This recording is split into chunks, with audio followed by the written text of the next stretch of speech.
On savait François Bayrou homme de lettres, on le connaît moins politique branché. Or c'est à son initiative que le Modem est devenu un parti politique actif sur la toile. Présent personnellement sur les réseaux sociaux, il tweete, poque et commente. Un passe-temps dans lequel l'élu des Pyrénées-Atlantiques, mis à l'écart des médias par les centristes de la majorité, voit un moyen d'asseoir sa réputation à un an des présidentielles. On a eu la volonté de dire on va jouer le jeu entre guillemets 2.0 jusqu'au bout, ouvrir le débat et susciter le débat avec eux, y compris sur nos propres sites. Et c'est évidemment la démarche qui nous conduit de la même manière sur Facebook, sur la page de François Bayrou, comme sur la page du Mouvement démocrate, à recevoir des commentaires et y répondre systématiquement, et de la même manière sur Twitter, à engager la conversation avec les gens.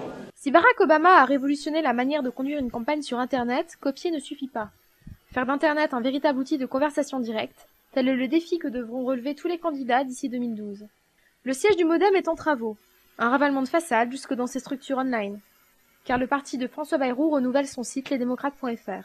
Informer, convaincre, échanger, débattre, mobiliser, la plateforme participative du Modem offre de nouvelles possibilités mais impose de nouvelles exigences.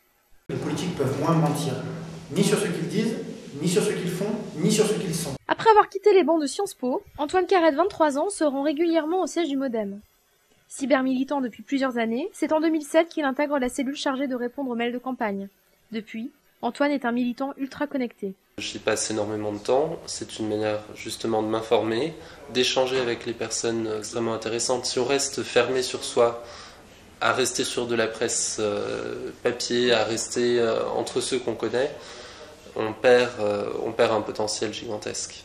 Mais pour dépasser les cercles de mobilisation traditionnels, le canal de diffusion doit être à la mesure de l'ambition. La capillarité des réseaux ne suffit généralement plus. Un Facebook démocrate, est-ce alors la bonne stratégie?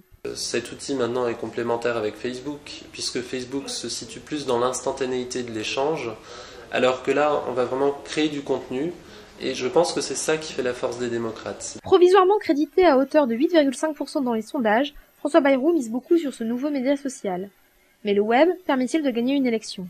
Je crois que c'est extrêmement limité. Ne va sur ce genre de site que les gens qui sont intéressés déjà, des militants déjà. C'est-à-dire que c'est pas plus rentable que les habituelles réunions de section. C'est peut-être un peu plus pratique parce qu'on communique électroniquement, mais ça va pas bien loin. Ça ne cherche à convaincre personne. Enfin, ça cherche à convaincre, mais ça ne convainc personne puisque les gens qui souhaitent être convaincus vont très très très rarement sur la page Facebook de l'UMP, des centristes ou d'autres choses. Aujourd'hui, le web ne peut influencer à lui seul le résultat d'une élection présidentielle, le soutien d'un mouvement d'opinion restant essentiel. La e-démocratie peut attendre.